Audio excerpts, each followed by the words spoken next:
Hello guys, welcome back my YouTube channel. तो guys channel में पहली बार जोड़ा चैनल सब्सक्राइब करजो, बेल नोटिफिकेशन ऑन कर दो। दररोज वीडियो अपलोड थશે नोटिफिकेशन તમને મળી જશે। વિડિયો જોવો છો પ્લીઝ લાઈક કરજો। લાઈક એકદમ ફ્રી હોય છે, તમારે કશું પૈસા આપવાની જરૂર નથી હોતી, એટલે લાઈક કરી દો। અને તમને વિડિયો સારો લાગે પ્લીઝ દિલવાળું કોમેન્ટ કરજો। અને દિલવાળું કોમેન્ટ અને લાઈક અને સબસ્ક્રાઇબ કરશે, ત્રણ વસ્તુ જે કરશે એને હું કોમ્યુનિટી પોસ્ટ મૂકીશ। પ્લીઝ તમારું જે પણ ચેનલનું નામ હોય એ કોમેન્ટ બોક્સમાં લખી દેવાનું, એટલે તમારી કોમ્યુનિટી પોસ્ટ મુકાઈ જશે, બરોબર। એટલે તમે મને સપોર્ટ કરજો, હું પણ તમને સપોર્ટ કરીશ। તો ચલો મિત્રો વિડિયો સ્ટાર્ટ કરते हैं।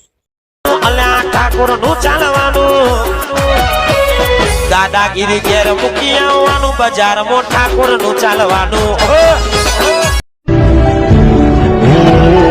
તમે જે કરો છો એ જાનું કાળો કેરસી તમારા વગર મારી જિંદગી। गाइस अलाइड मोशन ओपन करबा प्रोजेक्ट के अंदर आई जવાનો છે। ડિસ્ક્રિપ્શન માં ફૂલ પ્રોજેક્ટ મજે તમારે ઓપન કરી લેવાનું છે। ઓપન કરતા આ ઇન્ટરફેસ આવી જશે અને તમારે એક જ ખાલી ફોટો એડ કરવાનો છે। ફોટો એડ કરવા તમારે સિમ્પલ અહીંયા સુધી આવી જવાનું, બરોબર। અહીંયા જે ફીડ છે ત્યાં સુધી આવી જવાનું છે। ફોટા પર પ્લસ કટ જવાનું, ફોટા મીડિયમ જવાનું છે। મીડિયમ કે ફોલ્ડર સિલેક્ટ કરવાનું છે, પણ ફોલ્ડરમાં ફોટો હોય એ તો અહીંથી ફોટો સિલેક્ટ કરી લેવાનો છે। ફોટો સિલેક્ટ થઈને ટચમાં ફોટો તમારે ફૂલ સ્ક્રીન કરી લેવાનો છે। ફૂલ સ્ક્રીન કર્યા પછી આગળ સુધી આવી જવાનું છે। ફોટો તમારે આગળ સુધી ખેંચી લેવાનો, બરોબર। ફોટા પર ટચમાં ફોટો નીચે તરફ એડ કરી લેવાનો છે। હવે તો અહીંથી જસ્ટ બ્લેક કલરની ફીડ છે નીચે એડ કરી લેવાનું, બરોબર। તો અહીં જોઈ શકો છો આપણે એકદમ સ્ટેટસ એડ થઈને તૈયાર થઈ ગયું, બરોબર। જોઈ શકો છો ત્યારબાદ તમે અહીંયા ટચ કરી તમે ક્વોલિટી સિલેક્ટ કરી વિડીયો સારો લાગે ચેનલ સબસ્ક્રાઇબ લાઈક બોલતા thank you for watching guys. મળતા ગરમ તો ચલો બાય।